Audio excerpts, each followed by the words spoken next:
Socialization serves as primary medium for children to absorb the idea of social identity and has long been a foundation of human life. A number of studies have focused on figuring out if children, even from their early age, understand the perceptions of social group and particularly representations of in-group and out-group. Buttleman et al. Study investigated whether 14-month-old infants can selectively imitate and adopt preferences of in-group versus out-group members. Here, the participants were shown videos in which a model told a short story in either native language or foreign language. Following watching the videos, the participants watched the same model perform two tasks, imitation task and preference task.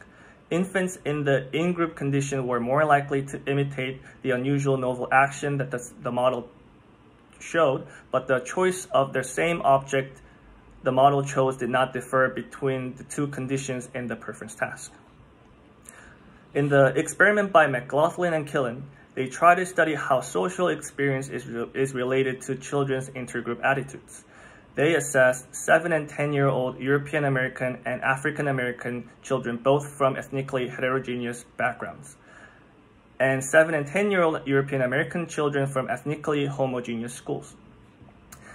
They used an ambiguous situation task in which they were shown portrayals of potential wrongdoings involving either black or white transgressor, and their bias was measured by assessing differences in interpretations of the situations based on the race of the potential transgressor. Homogeneous European American participants rated white transgressors more positively than heterogeneous European American participants, while heterogeneous African American participants showed no significant difference in evaluation between two different races. And in the study by Jordan, McAuliffe, and Wernicken, they studied 6 and 8-year-old participants to see to what extent they show in-group favoritism when deciding to punish an unfair behavior.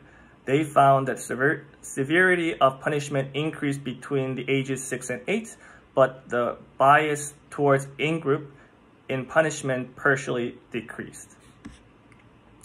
It has been found in past research that implicit preference for in-group stays relatively stable throughout an infant's development. And it occurred to me and made me come up with a question. Can cooperation, a form of social experience, would be able to affect children's implicit race attitudes? The research will attempt to explore the relationship between social experience and shared human tendencies in development of racial perceptions. There will be at least 20 European American children of age 6 from ethnically homogeneous background, so that they have little or no contact with racial outgroups before their experiment. And there will be 20 Chinese children from rural Chinese region, also of age 6, and they're also from ethnically homogeneous background, so that they also have little or no contact with racial outgroups before the experiment, just like the aforementioned sample. And the same number of male and female participants will be involved so that it can offset any gender bias that could affect our results.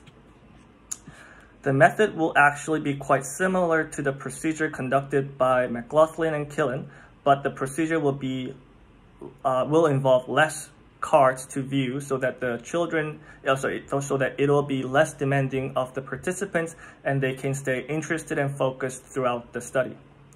First, in the ambiguous situation task, children will be interviewed after being shown 4 picture cards showing 2 potential moral wrongdoings that children can relate to. The first one, not sharing toys. The second, pushing someone off a swing. There will be 2 versions of each situation in which the potential transgressor is white and the potential victim is Asian, and another version involving the potential transgressor as Asian and the potential victim as white. Each task will consist of 1 version with a white potential transgressor and 1 version with an Asian potential transgressor. After viewing the picture cards, participants will be asked direct questions to represent their interpretations of the circumstance. The first question will be, what do you think happen in the picture. Then the participants will be asked to rate the initial action of the potential transgressor on a 9-point Likert scale ranging from very good to very bad. And the next question will be, do you think they could still be friends? And the participants will be asked to answer either yes or no. 1 week later, the same participants will be invited and randomly paired with a member of an outgroup, so that a white participant will be randomly put in a team with a Chinese participant, Asian participant.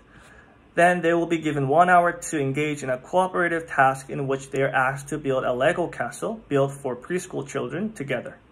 And after the cooperative task, we will replicate the interview procedure and assess their implicit race attitudes. The bias will be measured by assessing the differences in interpretation of the situations based on the race of the transgressor. And the results of before cooperative task and after the cooperative task will be compared to see if there has been any change in their rating towards situations when the situations involve an outgroup member. All procedures will be conducted by a Hispanic male experimenter and we are going to make an assumption that all participants honestly report their beliefs and attitudes. And for my hypothesis, I predict that European American and Chinese children to interpret the behavior of the outgroup member less negatively after the cooperative task, after the cooperative task. And for my proposed results, I hope to replicate the results from McLaughlin and Killen study in the first interview procedure, which takes place before the cooperative task. But I expect to see the decline in outgroup aggression after the cooperative task, as they will rate more positively compared to before when the potential transgressor is an outgroup member. And as shown by the studies by Buttleman et al., McLaughlin and Killen, and McAuliffe and Wernicke, I do not expect any significant difference in the ratings when the situation involves their in-group member as the potential transgressor. If my results support my hypothesis, then I can come to a conclusion that although the in-group preference remains fairly stable, outgroup preference can be alleviated by outgroup aggression can be alleviated by social experience. For my implications, there is significant evidence supporting the importance of this concept to an infant's development.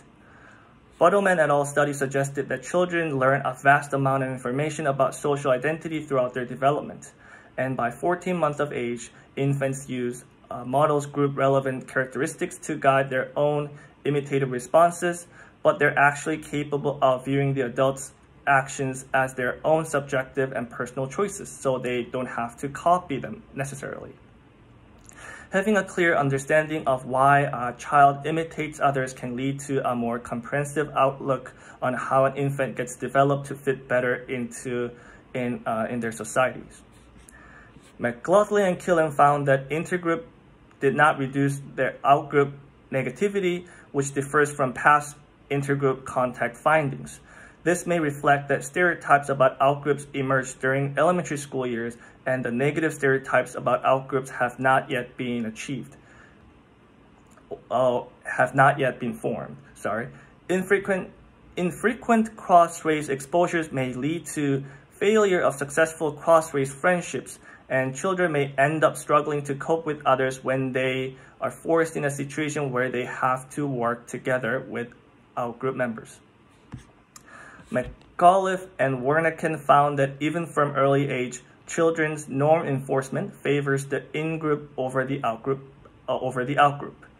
But with time, the development of norm enforcement is used to overcome the in-group bias. Therefore, the children over development will be able to suppress this type of discrimination. But the earlier the exposure of social experience, the better it will be for their development. The data cannot arguably represent the whole youth population, as we have not taken other races such as African American or Hispanic into account. And to strengthen our data, maybe the results of the experiments such as longitudinal studies could be used to further study differences in implicit attitudes of children. And if my hypothesis is true, future research could look into comparison between performance of children from ethnically heterogeneous background and ethnically homogeneous background to see if cooperation with different outgroups can help them become more qualified members of a global society we live in today. Thank you for listening.